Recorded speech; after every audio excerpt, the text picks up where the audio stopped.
दीदी, आपने जैसा बताया था, हमने घर से कार्डशीट के त्रिभुज काट कर लाए हैं। अरे वाह वाह वाह, बहुत बढ़िया। अब तुम्हारे त्रिभुज अलग अलग रंगों के और प्रकार के भी है। तो अब हम एक मजेदार गतिविधि करेंगे। हाँ, अपने त्रिभुज को हाथ में ले लो और ध्यान से निरीक्षण करो। अब बताओ, तुम्हारे त्रिभुज का प्रकार क्या है? मेरा तीव्र कोण त्रिभुज है। दीदी, मैं 2 त्रिभुज लाया हूँ। एक विषम बाहु त्रिभुज है और एक समद्विबाहु त्रिभुज है। मेरा एक समबाहु त्रिभुज है। मुझे लगता है विस्तृत कोण त्रिभुज है।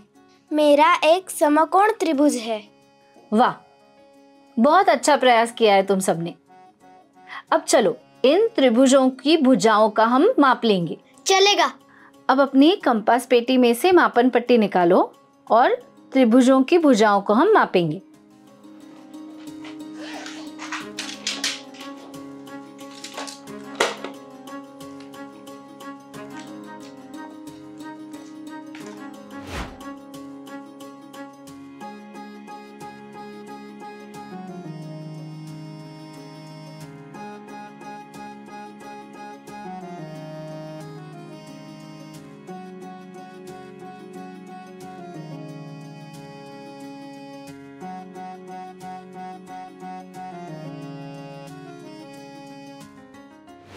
अब हम हर एक के त्रिभुजों की तीनों भुजाओं का पंजीकरण करेंगे। हाँ, चलेगा। अनय, अभी आप हर एक के त्रिभुजों की तीनों भुजाओं का पंजीकरण करके अपनी कॉपी में लिखिए। हाँ, बिल्कुल। हम भुजाओं को A, B, C कह सकते हैं? हाँ, करता हूँ। मेरे त्रिभुज की 3 भुजाओं की लंबाई 3, 3.5 और 4 है। मेरे त्रिभुज की भुजाएं 6, 6, 6 हैं। 8, 6 और 3। पहले त्रिभुज की 3 भुजाएं 5, 3 और 4। दूसरे त्रिभुज की 3 भुजाएं 5.5, 5.5 और 4.8। 6, 10 और 8। अनय, मुझे बताओ, तुम्हारे त्रिभुज की सबसे लंबी भुजा कितनी है? 4। अब दूसरी 2 भुजाओं का योग बताओ। हाँ, 3 जोड़ 3.5 बराबर 6.5। ठीक है। अब किसी भी 2 भुजाओं का योग करो और तीसरी बची हुई भुजा बताओ। अनय, पहले आप करो। हाँ। अब उसी समय अकेली बची हुई किनारों की लंबाई बताओ।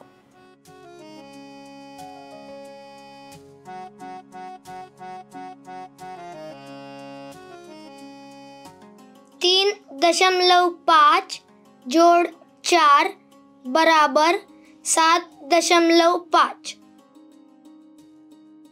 तीसरी भुजा 3 और 3 जोड़ 4 बराबर 7। तीसरी भुजा 3.5।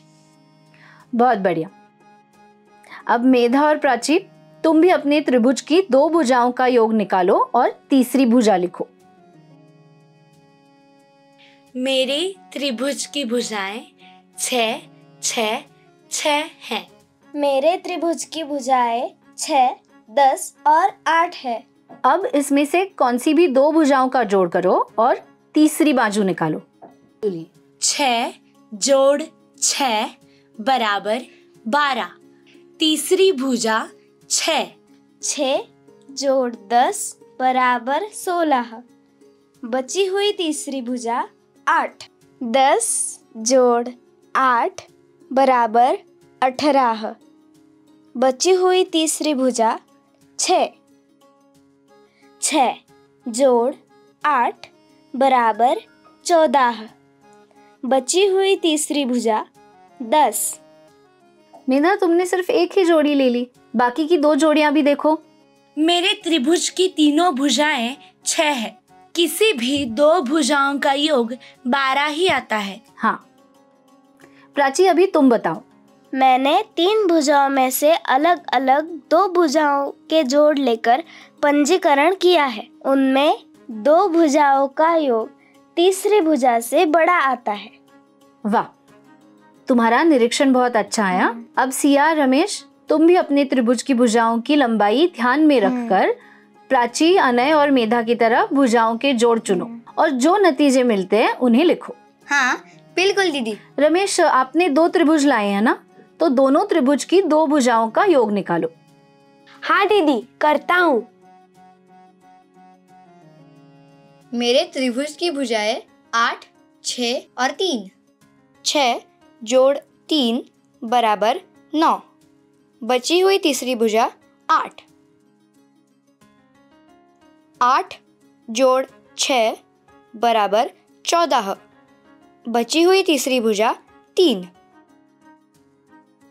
8 जोड़ 3 बराबर 11। बची हुई तीसरी भुजा 6। पहले त्रिभुज की 3 भुजाएं 5, 3 और 4। अभी मैं इनका योगफल निकालता हूँ। 5 जोड़ 3 बराबर 8। बची हुई तीसरी भुजा 4। 5 जोड़ 4 बराबर 9। बची हुई तीसरी भुजा 3। 4 जोड़ 3 बराबर 7। बची हुई तीसरी भुजा 5। दूसरे त्रिभुज की 3 भुजाएं 5.5, 5.5, 4.8। 5.5 जोड़ 5.5 बराबर 11। बची हुई तीसरी भुजा 4.8। 5.5 जोड़ 4.8 बराबर 10.3। बची हुई तीसरी भुजा 5.5। 5.5 जोड़ 5.5 बराबर 11। दीदी, बची हुई तीसरी भुजा 4.8 आई। बिल्कुल, सबने बहुत अच्छा किया है। अब बताओ, तुम सब ने इसमें से क्या सीखा? हमने देखा कि हमारे त्रिभुज अलग अलग प्रकार के थे, बराबर, लेकिन हर त्रिभुज में 2 भुजाओं का योग हमेशा तीसरी भुजा से बड़ा ही आया। शाबाश बच्चों, देखो कितना आसान था। अब इस सब का उपयोग आप कैसे और कहाँ करेंगे, इसका भी विचार करें।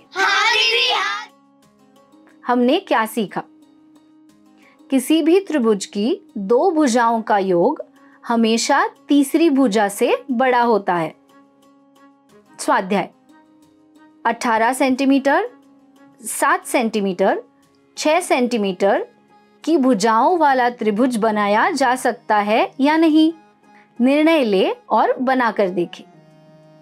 8 सेंटीमीटर, 6 सेंटीमीटर, 10 सेंटीमीटर भुजाओं वाला त्रिभुज बनाया जा सकता है या नहीं?